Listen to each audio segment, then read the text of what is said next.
Here it is, Presto Printo. Wonderful, wonderful trick and amazingly easy to do. Allow me to demonstrate.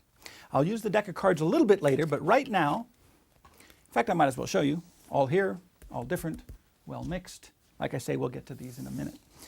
The very special cards, these, very difficult to get. You've got to know somebody who works at the playing card factory, and then they sneak them out during the graveyard shift.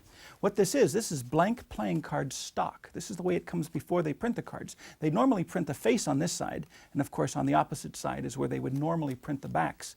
What I'm going to do is I'm going to print these cards for you one at a time in slow motion by magic. Now, if you do any type of printing, of course, you need to have an original. And before you have an original, you can't make any copies without the original, right? So what I'm going to do is have somebody select an original card from the deck. You, sir, would you take this card, please? Anywhere you'd like. As I shuffle through the pack, just call out the word stop. Whenever you say stop, I'll stop. That's where you put that cut card, exactly at that position. And I'll even turn my head away. So you ready? Just call out stop anytime you'd like.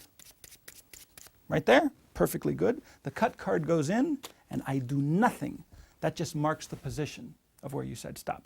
Now these cards, I don't know if I mentioned it, but these have a very, very special secret chemical coating on the front side as well as the back side. And if you know the secret, you can use this special chemical coating to absorb ink from other cards in order to make duplicates or copies.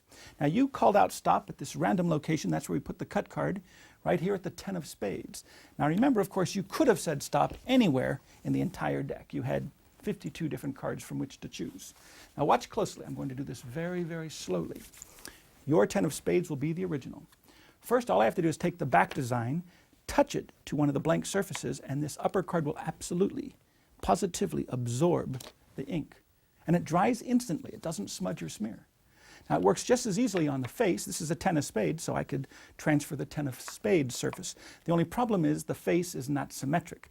So it kind of comes out as a mirror image. That's not really a problem because now we could use this mirror image of the 10 of spades as the new original, and if we make a copy of that, we would get a mirror image of a mirror image, and it would end up looking exactly like the original 10 of spades. Now here's something I discovered by accident. You could actually put a back on one surface like this, and then on the same surface, put the face like this. If you do this, you'll end up, of course, with two surfaces on one. Now you don't have to print the entire surface either. You could just print a small portion. Say, for example, this much. All you do is you put it on like this, give a little squeeze, and that's all there is to it. Now, here's a little tip. If you do this at home, and I highly recommend that you do, make sure you allow the ink to dry for at least a full second before you touch it. If you transfer the ink and then touch it immediately before it dries, you could run into problems like that. But once the card's dry, it takes about a second or two, then it's dried for life and it'll never smudge or smear again. Now keeping this principle in mind, here's something that's kind of fun. You could actually transfer the ink while it's drying, give it a little spin. That creates a very lovely effect like that. My personal favorite thing to do is to transfer the ink, and while the ink is drying, rather than spin it, I like to snap all the printing down to one side. There you have it, ladies and gentlemen, Presto Printo, and as always, you finish clean and everything can be examined.